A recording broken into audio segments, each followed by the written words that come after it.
온맘터치 협동조합입니다. 요양보호사 자격증을 취득해서 경력이 단절된 여성분들이 취업을 하게 되면 어떤 일을 하게 되는지 간략하게 내용을 소개해 드리고자 합니다.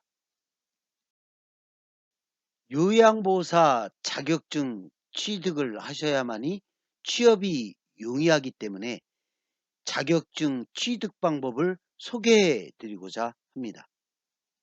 취약계층과 경력이 단절된 여성들을 고용해 지역의 좋은 일자리를 늘리고 돌봄이 필요한 사람들에게는 좋은 이웃을 만들어주는 사회적 경제 기업입니다.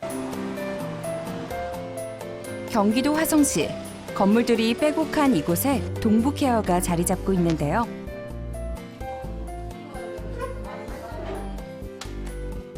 요양보호사 양성을 돕는 교육실.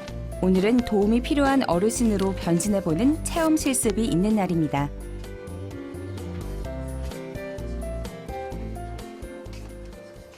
일반인들이 노인을 이해한다는 건 굉장히 어렵잖아요. 그래서 노인을 간접 체험할 수 있도록 어디 한번 장비를 착용해 볼까요? 손목에다가 모래주머니를 하시게 될 거고요. 다리도 위라고 써 있는 데가 위로 올라가게 하셔갖고 어떻게 되냐, 무릎 관절을 고정을 좀 해주세요. 굉장히 불편하실 거예요. 이제요. 어색하고. 용리장 안경을 좀 써보실까요? 멋있죠? 특수 안경까지 착용하고 나면 80세 어르신으로 변신 완료. 지팡이 짚고 아픈 발 나가시고요. 건강한 발 나가고. 지팡이, 아픈 발. 보호대 때문에 관절을 구부리기도 어렵고 모래주머니 때문에 몸은 천근만근인데요. 무겁고 불편하고 또 보이지도 않으니까 시야는. 침침하고 눈도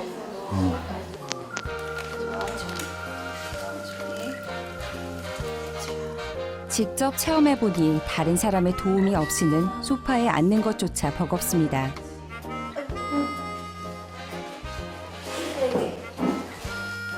직접 몸으로 느낀 만큼 어르신을 대하는 마음도 달라질 것 같은데요. 어르신들이 이제 힘이 덜 들 수 있도록 저희들이 많이 노력하고 보살펴 드려야 될 것 같아요. 설립하면서 가장 신경 쓴 부분은 경력 단절 여성과 고령자, 저소득층 등 사회적 약자의 고용, 어르신들을 이해할 수 있는 사람들이 요양보호사로 일해야 가장 좋은 서비스를 제공할 수 있겠다는 생각이었습니다. 체감 실업률 23%, 일자리 구하기가 하늘의 별따기가 된 요즘 일자리 정보를 찾는 것도 쉽지가 않습니다. 취업하기 너무 어려워요.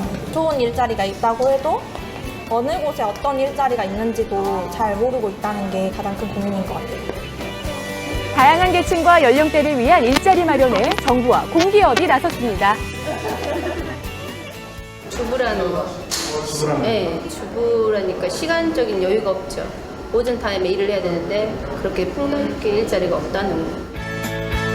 경력 단절 주부들부터 취약계층, 주부들의 취업을 돕는 맞춤형 교육도 이뤄지고 있습니다. 지금 여기 강의실에서 무슨 교육을 하시는 것 같은데요. 제가 방해되지 않게 한번 살짝 들어가 보도록 하겠습니다. 사례에 따라서 통합 서비스를 제공하는 이곳은 아파트 입주민과 지역민들 중 경력이 단절된 주부들과 취약계층의 취업을 도와주는 곳인데요. 240시간 동안 무료로 수업을 진행해 요양보호사 자격증을 딸 수 있도록 지원하고 있습니다. 이제 주민들을 고용하시게 되면 회사 입장에서는 어떤 점이 가장 좋은 건가요? 마을에서 일어나는 다양한 이분이 정보를 많이 알기 때문에 정확한 서비스 계획을 세우고 이분에 맞는 맞춤형 서비스를 제공할 수 있다는 것. 그래서 서비스 질을 높일 수 있는 게 회사로서는 좋은 점입니다. 자격증을 취득하게 되면 대개는 본인이 살고 있는 아파트 단지 내에서 요양보호사로 일하게 되는데 당연히 위급한 상황에도 발빠르게 대처할 수 있고요.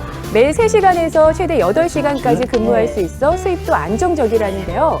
게다가 일터가 가까우니 시간과 교통비 절감 효과까지 있게 되죠. 그야말로 요양보호를 받는 어르신도 또 취업에 성공한 주인공도 좋은 일석이조의 효과가 아닐까요? 그렇겠네요. 사실 이렇게 좀 오랫동안 쉬셨던 이제 경력 단절 여성분들이 취업하기가 좀 쉽지가 않잖아요. 근데 어떻게 취업을 하셨어요? 그 회사에서 제가 교육도 받고 또 이렇게 거기에서 시험도 보고 그리고 취업까지 했었어요. 너무 고맙죠.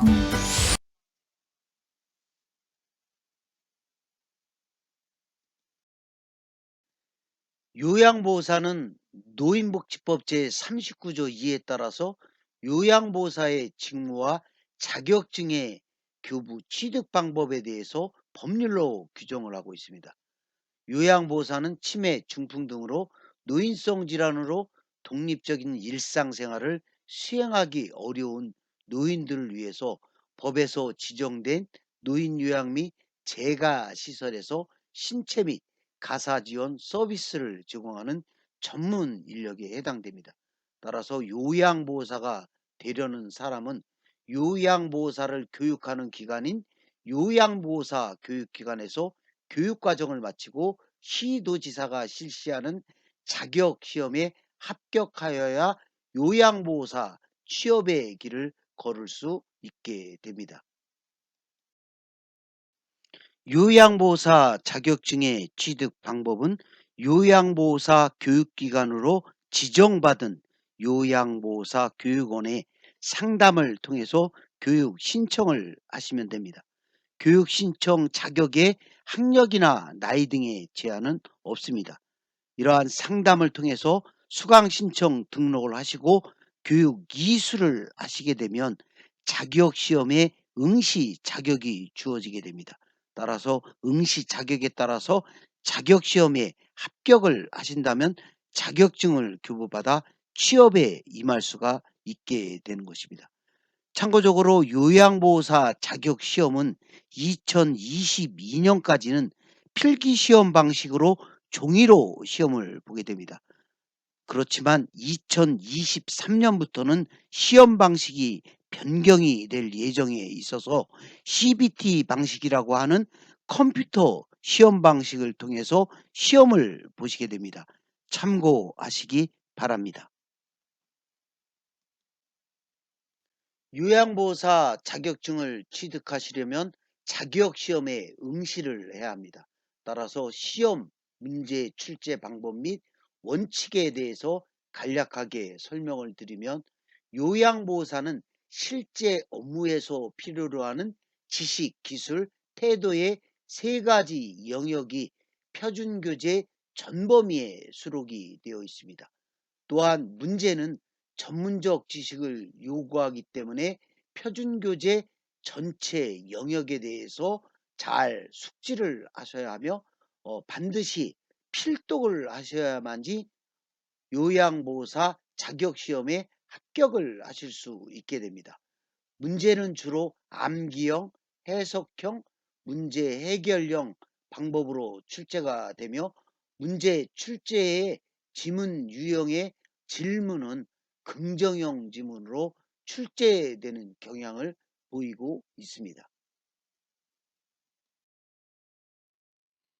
요양보호사 자격시험의 암기형 문제는 주로 요양보호사 개론과 관련돼서 자주 출제가 되고 있으며 예를 들어 요양보호사의 윤리강령 8가지에 해당되는 내용들, 노년기의 신체적, 심리적 특성에 관한 내용, 사회보험 제도에 관한 내용들, 노인복지 원칙에 관한 내용들, 노인장기 요양보험 제도와 등급 및 급여 내용에 관한 문제들은 주로 암기형 문제로 출제가 되고 있으므로 여러분들이 암기형에 따르는 내용들은 별도로 정리를 해서 공부를 하실 필요가 있겠습니다.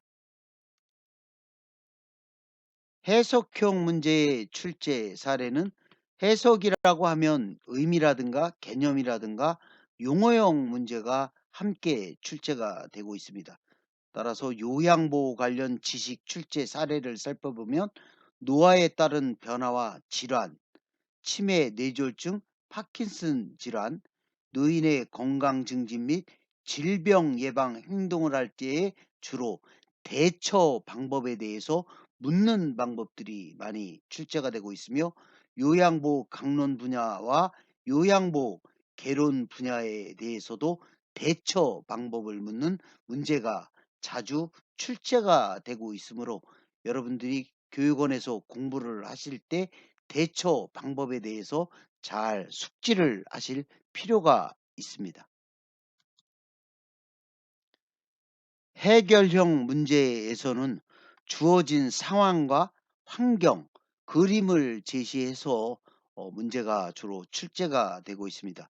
따라서 요양보호 강론의 출제 사례를 보면 신체활동 지원이라든가 일상생활 및 개인활동 지원, 의사소통과 정서 지원, 요양보호 기록 및 업무보고, 치매 요양보호, 임종 요양보호, 응급상황 대처 방법 등에서 이유를 묻는 질문과 이러한 내용들을 긍정형 지문으로 해서 출제가 되고 있습니다.